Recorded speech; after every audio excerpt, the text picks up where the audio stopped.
इस लेक्चर में हम कवर करेंगे the topic complement of a set. तो चलिए सबसे पहले हम शुरू करते हैं डेफिनेशन से। कॉम्प्लीमेंट ऑफ सेट की डेफिनेशन क्या होती है? तो डेफिनेशन कहती है late U be the universal set and A be the subset of you. देखिए हम एक काम करते हैं, वेन डायग्राम से समझते हैं। तो हमने एक यूनिवर्सल सेट को कैसे रिप्रेजेंट करते हैं हमें पता है, हम पहले लेक्चर्स में समझ चुके हैं। हम इसे एक रेक्टेंगल से रिप्रेजेंट करेंगे यू। इसके अंदर हमने एक सेट बना लिया, मान लीजिए ए। देखिए let U be the universal set and A a subset of you.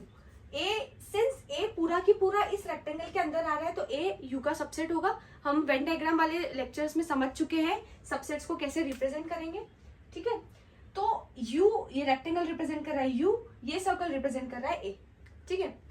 हाँ ठीक है। अब देन द कॉम्प्लीमेंट ऑफ ए, इस ए सेट का जो कॉम्प्लीमेंट है वो क्या होगा? Will be the set of all elements of U which are not the elements of A. ऐसे सारे एलिमेंट्स जो यू का हिस्सा है पर ए का हिस्सा नहीं है।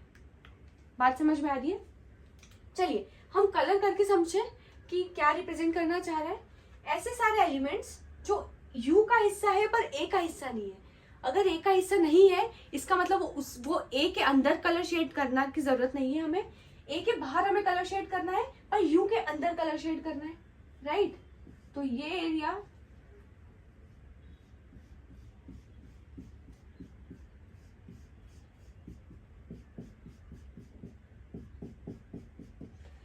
रिप्रेजेंट करेगा ए कॉम्प्लीमेंट को। देखिए ए कॉम्प्लीमेंट को रिप्रेजेंट कैसे करेंगे? ए के ऊपर ऐसा बना देंगे, ठीक है। ये रिप्रेजेंट कर रहा है ए कॉम्प्लीमेंट। ए कॉम्प्लीमेंट को हम अगर सेट बिल्डर फॉर्म में लिखना चाहे तो हम बोल सकते हैं A complement is a set of all X such that X belongs to U and X does not belongs to A. दो कंडीशन है, एक्स यू का पार्ट होना चाहिए और एक्स ए का पार्ट नहीं होना चाहिए। अब आप बोलोगे यार ऐसा कुछ तो हम पहले पढ़ चुके हैं, राइट। देखिए हम डिफरेंस ऑफ सेट्स, जो ऑपरेशंस ऑफ सेट्स का लेक्चर था जिसमें हमने डिफरेंस ऑफ सेट्स पढ़ा था। डिफरेंस ऑफ सेट्स हमें पता है, डिफरेंस ऑफ सेट्स क्या होता है। मान लीजिए मैंने लिखा a माइनस बी, इसका मतलब ऐसे सारा इसका जो आंसर होगा, मान लीजिए वो सेट सी है तो सेट सी में बहुत सारे एलिमेंट्स आएंगे जो a का हिस्सा होगा और b का हिस्सा नहीं होगा। इस केस में ऐसे a complement are the elements which are the part of u but not a। तो हम इसको ऐसा भी बोल सकते हैं, ए कॉम्प्लीमेंट को हम बोल दे u माइनस ए, बिल्कुल बोल सकते हैं। ए कॉम्प्लीमेंट को हम u माइनस ए भी बोल सकते हैं। मतलब u ऐसे सारे एलिमेंट जो u का हिस्सा हो पर a का हिस्सा नहीं हो। ऐसे सारे एलिमेंट्स जो u को बिलोंग करता हो पर a को बिलोंग नहीं करता हो। ऐसे सारे एलिमेंट्स जो u के अंदर हो और a के बाहर हो। बात समझ में आ रही है? वेन डायग्राम से हम समझ चुके हैं। देखिए इसको हम बोल सकते हैं डिफरेंस ऑफ सेट का एक हिस्सा है। मतलब डिफरेंस ऑफ सेट का one of the example complement of set हो जाएगा। डिफरेंस ऑफ सेट में हम समझ चुके हैं माइनस बी, वैसे ही ये है यू माइनस ए वाला केस, ठीक है। हमने समझा था यार हम जितने भी ऑपरेशंस यूज करते हैं उसमें हमें दो सेट्स की नीड होती है, राइट। हमने यूनियन देखा, इंटरसेक्शन देखा, डिफरेंस देखा, इन सब में हमें दो दो सेट्स की जरूरत थी।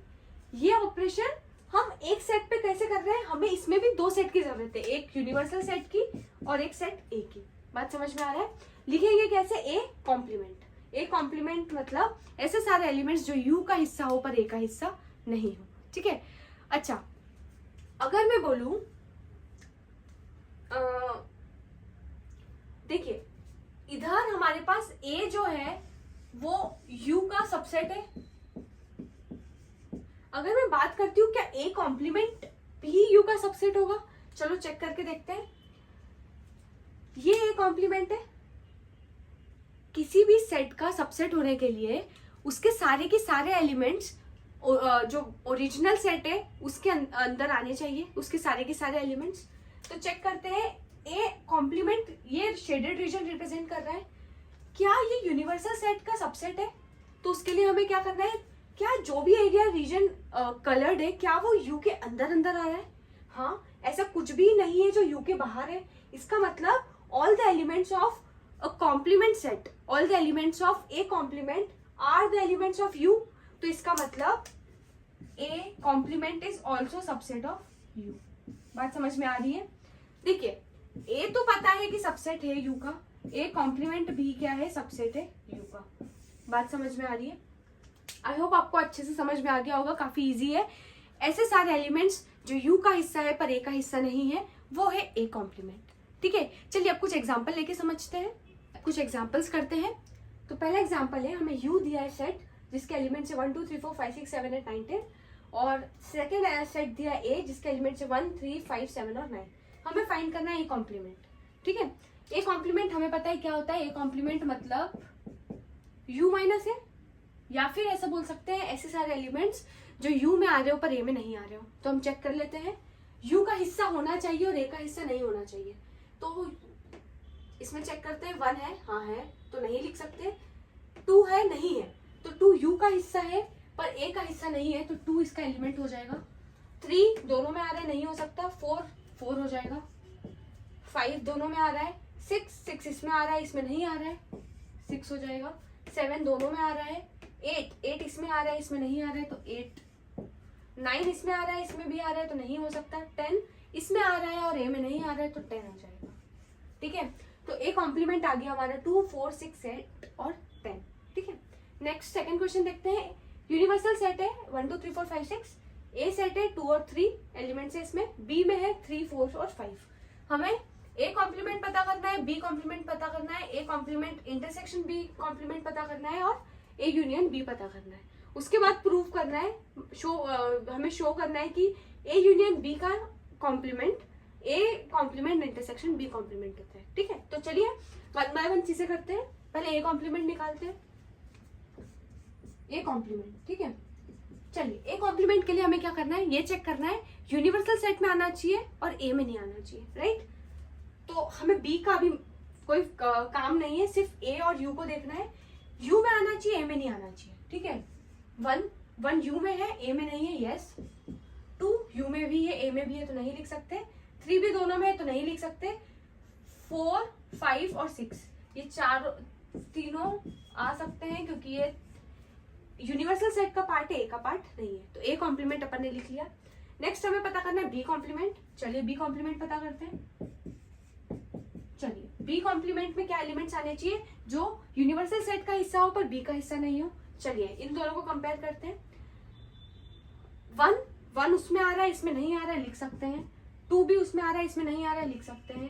3 दोनों में आ रहा है, नहीं लिख सकते। 4 भी दोनों में आ रहा है, 5 भी दोनों में आ रहा है, नहीं लिख सकते। 6 उसमें आ रहा है, बी में नहीं आ रहा, तो ये लिख सकते हैं। तो ए कॉम्प्लीमेंट निकल गया, बी कॉम्प्लीमेंट निकल गया। थर्ड हमें पता करना है A complement intersection B complement, मतलब इसका और इसका हमें इंटरसेक्शन देखना है। इंटरसेक्शन मतलब क्या होता है हमें पता है, इंटरसेक्शन मतलब दोनों के बीच में कॉमन एलिमेंट्स क्या है, वो हमारा A intersection A complement intersection B complement हो जाएगा। इसमें और इसमें जो भी चीजें कॉमन है वो हमारे सेट में आ जाएगी। 1 है, हाँ है, दोनों में है। 4 सिर्फ इसमें नहीं आ सकता। 5 भी इसमें सिर्फ नहीं आ सकता। 6 दोनों में है। 2 सिर्फ इसमें नहीं आ सकता। तो A complement intersection B complement क्या आ गया, 1,6। चलिए आगे बढ़ते हैं। A union B, A union B करते हैं। ए यूनियन बी मतलब ए के सारे एलिमेंट्स लिख दो और बी के भी सारे एलिमेंट्स लिख दो। तो ए के सारे एलिमेंट्स हमारे आ गए 2,3, बी के सारे एलिमेंट्स आ गए 3 4 5। 3 हम एक बार ऑलरेडी लिख चुके हैं, 2 बार लिखने की जरूरत नहीं है। 4 और 5, ए यूनियन बी भी आ गया। चलिए अब हमें शो क्या करना है, हमने 4 चीजें फाइंड करनी थी, चारों सेट पता कर लिए। A complement B complement, A complement intersection B complement और ए यूनियन बी। अब हमें शो करना है ए यूनियन बी का कॉम्प्लीमेंट। तो सबसे पहले अब हम ए यूनियन बी का कॉम्प्लीमेंट भी निकाल लेते हैं। ए यूनियन बी क्या है हमारा, ये है इसका कॉम्प्लीमेंट। इसका मतलब वो यूनिवर्सल सेट में आना चाहिए और इस सेट में नहीं आना चाहिए, राइट। इसके पूरे का कॉम्प्लीमेंट मतलब यूनिवर्सल सेट में आना चाहिए और इसमें नहीं आना चाहिए। तो चलिए इसको और यूनिवर्सल सेट को दोनों को कंपेयर कर लेते हैं। यूनिवर्सल सेट में आना चाहिए और इसमें नहीं आना चाहिए। तो चलिए 1 सबसे पहले 1, यस 1 इसमें है और उसमें नहीं है। 2 दोनों में नहीं लिख सकते, 3 भी दोनों में है, 4 भी दोनों में, 5 भी दोनों में। 6 सिर्फ इसमें है, इसमें नहीं है, तो 6 लिख सकते हैं। तो ये आ गया हमारा ए यूनियन बी का कॉम्प्लीमेंट 1,6। अब हमें बताना है क्या ये A complement intersection B complement के इक्वल है। तो ये तो हम ऑलरेडी निकाल चुके हैं। ये और ये, ठीक है। LHS ये है, RHS ये है, दोनों ही 1,6 है, दोनों के ही एलिमेंट्स 1,6 है। सिंस ये दोनों आपस में इक्वल है, हम बोल सकते हैं A यूनियन B का complement is equal to A complement intersection B complement.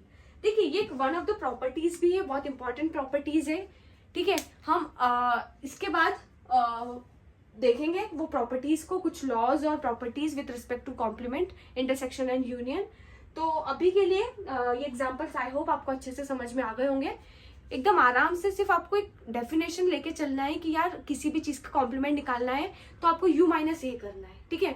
मतलब यूनिवर्सल सेट में आना चाहिए और A में नहीं आना चाहिए, बस आप बोल बोल के करिए। अगर मान लीजिए ऐसे कॉम्प्लिकेटेड चीज आपको मिल रही है जैसे A यूनियन B पूरे का कॉम्प्लीमेंट, तो आराम से A यूनियन B निकालिए, एक सेट आ जाएगा, उस सेट का कॉम्प्लीमेंट कर दीजिए, ठीक है।